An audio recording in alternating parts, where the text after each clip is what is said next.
As hy, boys and girls, okay, ons is hier by Port Shepstone se Notorious Bridge, of die Umzimkhulu rivierbrug. Jy sal sien, hier gaan fokol aan. Niemand werk nie, en dis nie omdat dit Paasnaweek is nie. Die departement van die vervoer van die ANC government het alweer nie die kontrakteur betaal nie. Dis nou die tweede kontrakteur. So hy het sy goedjies opgepak en gefok of.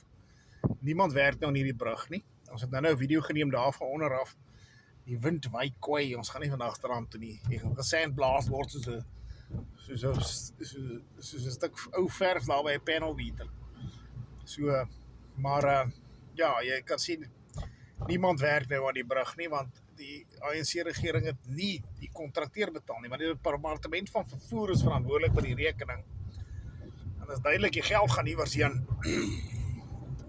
So, maar anyway, die gemeenskap het by mekaar gekom en hulle die sekuriteitsmaatskappye het volonteërs gekry en gebruik hulle mense om te sorg dat die mense heen en weer ry. Nie is die munisipaliteit dit gedoen nie. Die munisipaliteit was deel van die gesprek, maar hulle is nie deel van die proses om te sorg dat die goed aan die gang bly nie. Dis dit nie maar die ou storie nie, nee. Maar anyway, net 'n heads up as jy hierdie kant toe kom.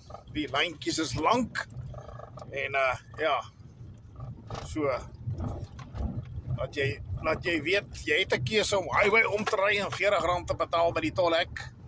Jy kan hierdie stukkie grondpad vat en wag by die one way of by die stop and go